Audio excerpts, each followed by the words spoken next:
नमस्कार, संगीता किचन रेसिपीमध्ये तुमचं अगदी मनापासून स्वागत आहे. हे बघा, आज आपण बनवणार एकदम स्वादिष्ट अशी मी तुम्हाला रेसिपी दाखवणार आहे. मग पहा तुम्ही ती कधी बनवली का नाही आणि कधी खाल्ली का नाही. खरंच खूप छान रेसिपी आहे. एक वाटी दुधापासून आपल्याला ही रेसिपी बनवायची आहे. मग चला लागूया तयारीला. इथं शाईसहित मी दूध ओतून दिले. बिगर शाईचं असलं तरीही चालेल. आता हे आपण कढईमध्ये ओतले. ज्यावेळेस आपण ते दूध त्याच्यात ओततो, दूध सतत असं ढवळत राहायचं बरं का. कमीत कमी ते थोडं तरी आटलं पाहिजे, अर्धी वाटी आटली पाहिजे, अशा पद्धतीने करायचं आहे आपल्याला. आणि इथं फक्त 1 चमचा अशी मी साखर टाकलेली आहे. तुम्हाला जर जास्त गोड आवडत असेल तर तुम्ही जास्त गोड करू शकता. नॉर्मल गोड असलं कारण की तो पदार्थ आपला गोडच होणार आहे, त्याच्यामुळे थोडीच साखर टाकलेली आहे, पाहू शकता तुम्ही. आता इथं मस्त हे दूध असं वितळून घ्यायचं, पूर्ण आपल्याला आटवायचं, म्हणजे सगळं नाही आटवायचं, पाहू शकता. हे बघा, आपल्या दुधाला सुद्धा साईडने अशी साई यायला लागली, म्हणजे दूध बरंच असं आटायला लागलंय, पाहू शकता. आता रेसिपी काय आहे ते मी तुम्हाला नंतर सांगणार आहे. तुम्ही थंबीलही पासाल, त्याच्यामुळं काहीच प्रॉब्लेम नाही. पण खरंच खूप छान रेसिपी आहे. तुम्ही शेवटपर्यंत हा व्हिडिओ पहा मैत्रिणींनो. थोडासा मोठा व्हिडिओ आहे पण व्हिडिओ खूप छान आहे. अगदी आता सणसूद आलेत, असे करायला बी खूप छान आहे, मस्त. आणि असा पदार्थ होणार आहे की तोंडात घालताच विरघळणार आहे बरं का. हे बघा, त्याच्यात आपण थोडंसं गावरान तुपही मी टाकलं आहे, पाहू शकता तुम्ही. जास्तही नाही, थोडंच टाकलं आहे. आता ते पुन्हा आपल्याला असं ढवळीत राहायचं. पहा दुधाला किती घट्टपणा आलेला आहे आपल्या, पाहू शकता तुम्ही मस्तपैकी. आता ही साईज जी आपल्या कलथ्याला लागलेली होती तीसुद्धा आपल्याला त्याच्यात ढकलून द्यायची आणि सतत असं हे दूध ढवळीत राहायचं आहे बरं का. पहा, मस्त असं दूध ढवळीत राहायचं आहे.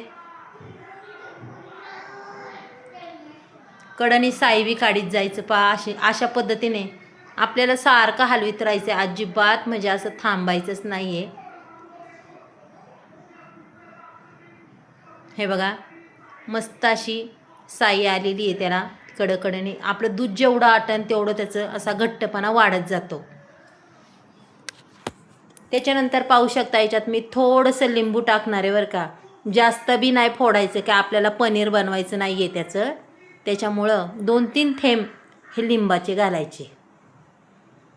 असे 2-3 थेंब थोडंसं लिंबू टाकलं की साधारण दूध आपलं हे झालं पाहिजे. पुन्हा ढवळायचे, त्याला अगदीच घट्टपणा येतो. पहा, मस्त असा घट्टपणा आलेला आहे. त्याच्यानंतर मी टाकणार आहे इथं विलायची पावडर.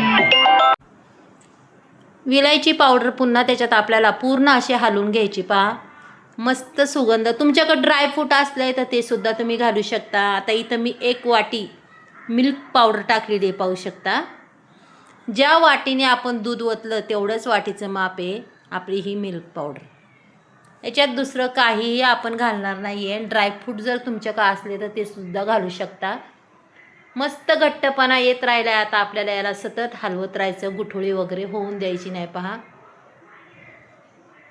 हे बघा, पुन्हा मी थोडंसं तूप टाकणार आहे त्याच्यात आणि पुन्हा ते आपण हलवून घेणार आहे असं मस्तपैकी. अक्षरशः मस्त असा याचा आपल्याला खवा बनवायचा आहे बरं का. पाहू शकता, अगदी मस्त असा घट्टपणा त्याला यायला लागलेला आहे. आणि असंच आपल्याला असं सारखं सतत असं काढीत राहायचं आहे, म्हणजे ते अजूनही घट्ट अगदी छान असा पदार्थ होतोय. पहा, खवा.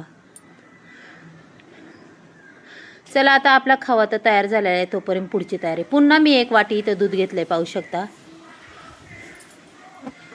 आता ही 1 वाटी दूध जे आपण जे कढईत ओतलं आहे त्याला छान उकळी आली की 1 वाटी रवा टाकायचा आहे बघा. आणि शक्यतो तुम्ही बारीकच रवा घ्या, जाडा नका घेऊ. बारीक रवा अगदी छान मिळून येतो. पहा, आता एवढ्या याच्यात आपल्याला तो रवा अगदी छान करून घ्यायचा आहे. का मस्त झालेला आहे, पाहू शकता.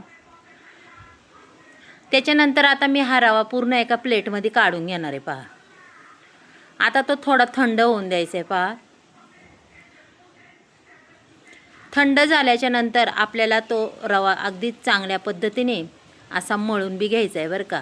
हे बघा, रवा खूप गरम आहे, थोडा थंड होऊन द्यायचा आणि मस्त असा गोळा त्याचा मळायचा.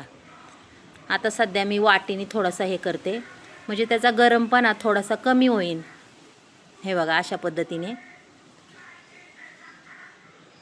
त्याच्यानंतर पुन्हा आपण काय करायचं, हाताला तेल किंवा तूप लावायचं आणि मग हाताने हा गोळा आपल्याला अगदी छान मस्तपैकी असा मळून घ्यायचा आहे.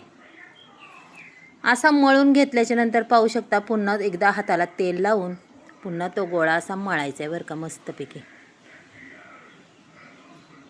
आपण ज्यावेळेस हातावर गोळी तयार करू त्यावेळेस अजिबात त्याला क्रॅच वगैरे पडल्या नाही पाहिजे. अशा पद्धतीने हा गोळा आपला सुंदर असा तयार झाला पाहिजे. पहा,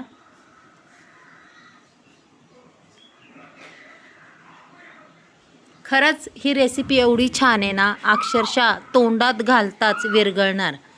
चला आता लागूया तयारीला. हे बघा अशा पद्धतीने मस्त असा गोळा करून घ्यायचा आहे. पहा हातावर पाहू शकता, आणि हातावरच आपल्याला किंवा खाली कशावर पोलपोटावर म्हणा असं थापून घ्या. पण शक्यतो मी हातावरच थापणार आहे. आता तुम्हाला इथं ताटलीत दाखवलं आहे, हातावरच थापून घेणार आहे. छोट्या छोट्या याच्या पुऱ्या आपल्याला करून घ्यायच्यात. पहा अशा पद्धतीने. चला अजून एक दोन दाखवते. इथं बघा आपल्या झालेला हा खवा तयार. जेवढं वाटी सामान घेतलं होतं तेवढीच वाटी आपला खवा बी तयार झाला आहे. पहा अजून एक पुरी करून दाखवते. पहा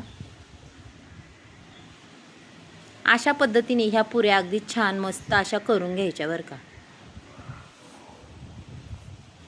आता ह्या पुऱ्या आपल्या तयार झाल्यात. आता आपल्याला काय करायचं आहे पहा, अक्षरशः थोडासा खवा घ्यायचा आणि त्या पुरीवर असा ठेवायचा. पहा आता मी तुम्हाला इथे एक दोन करून दाखवते मैत्रिणींनो, पाहू शकता तुम्ही. आणि अगदीच मस्त अशी आपल्याला त्याची करंजी बनवायची बरं का. पहा व्यवस्थित बनवायची, किती फुटलीसुद्धा नाही पाहिजे, त्याचीसुद्धा काळजी घ्या. हे बघा अशा छान अशा ह्या करंज्या आपल्याला करून घ्यायच्यात अशा पद्धतीने. पहा किती सोपं आहे, फक्त थोडासा टाईम लागतो. पण खरंच मी ज्या वेळेस केल्या सकाळपर्यंत बघायलासुद्धा नाही राहिल्या ह्या, एवढ्या सुंदर होतात. हे बघा अशा पद्धतीने मी सगळ्या तुम्हाला अशा करून दाखवते. पहा मस्तपैकी. पहा सगळ्या आपल्या तयार झालेल्या आहेत. पाहू शकता अजिबात क्रॅच वगैरे काही नाही त्यांना. चला आता दुसरी तयारी करूया. इथं पहा अर्धा ग्लास पाणी टाकलेलं आहे मी. अर्धा ग्लास पाणी, त्याच्यानंतर त्याच्यामध्ये 1 वाटी साखर टाकणार आहे. चला तिकडं आपला पाक तयार होतोय तोपर्यंत इकडे ह्या करंज्या अगदीच मस्त अशा लालजरत खरपूस अशा तळून घेऊया. पहा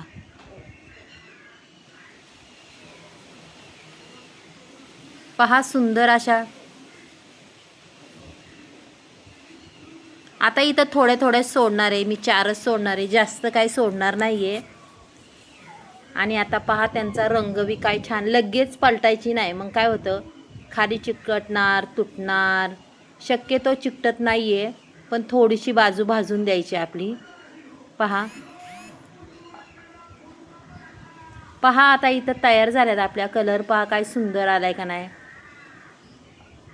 आपल्या गुलाबजामला जसा कलर येतो तसाच कलर यायला पाहिजे आणि त्याच पद्धतीने आपल्याला हे भाजून घ्यायचे. जास्तही फास्ट करायचा नाही गॅस, कमी गॅसवर आपल्याला हे भाजून घ्यायचं आहे. म्हणजे काय होईल आपलं पूर्ण ते वरचं असं मस्त शिजतं. पहा मैत्रिणींनो सुंदर असा कलर आलेला आहे. आपल्या आता तळून बी झालेला आहे पाहू शकता तुम्ही. आणि छान अगदी झालेत बघा. एक छोटं राहिलं होतं छोटंसं पीठ, त्याची काही झालीच नाही करंजी, त्याच्यामुळे त्याचा मस्त असा गोल गरगरीत गुलाबजाम तयार केला आहे पाहू शकता. हे बघा संपूर्ण, आणि तेलही त्याला काही राहत नाही, तेलही एवढं काही लागत नाही बरं का. रेसिपी खूप छान आहे, अक्षरशः तुम्हाला आवडेल. हे बघा इकडं आता 1 तारी पाक आपण पाहायचा आहे. त्याच्यामध्ये आपल्याला विलायची पावडर थोडीशी टाकायची. विलायची पावडर नसली तर विलायची टाकली तरी काय प्रॉब्लेम नाही. तुमच्याकडं केशर असलं तर केशर टाका, आता माझ्याकडं नाही आहे. हे बघा मस्त असा घट्ट असा पाक तयार झालेला आहे. 1 तारी पाहू शकता. जास्तही कडक पाक करायचा नाही आहे. चला आता इथं पहा सगळ्या करंज्या मी ह्या वाटीत काढलेल्या आहे. त्याच्यानंतर हा गरम पाक मी त्याच्यावर ओतून देणार आहे. पहा मस्तपैकी. आता हा गरम पाक मी वतून दिल्याच्या नंतर काय करायचं आहे आपल्याला पाहू शकता. हे बघा पूर्ण त्याच्यात असे हे बुडाले वाटतात का नाही छान. आता याला आपल्याला 10 मिनटं तरी झाकून ठेवायचे बरं का. अशा पाकातले म्हणतात ना गुलाबजाम, तशा ह्या पाकातल्या करंज्या बरं का. चला मग आता तरी अजूनही भिजाय पाहिजे, पण मी तुम्हाला आता दाखवते. खूप टाईम झाला त्याच्यामुळं तुम्हाला मी आता ह्या 2 घेऊन दाखवते. पहा सुंदर अशा झालेल्या आहेत पाहू शकता. जास्त भिजलेल्या थोड्याशा घेते कारण की त्या भिजायला लागतील थोड्याशा. पहा आता इथं मी काढते पाहू शकता आणि इथं छोटा गुलाबजाम बी काढते. पहा अशी मिठाई तुम्हाला जर आवडली तुमच्या नातवंडांना करून खायला घाला. खूप सुंदर होती आणि मुलंसुद्धा खूप आवडीने खातात. आणि खरंच त्याच्यामध्ये असा खवा वगैरे मस्त खवा असतोय पाहू शकता तुम्ही. तोंडात घातल्या घातल्या विरघळणार असं असा हा पदार्थ आहे मिठाईचा.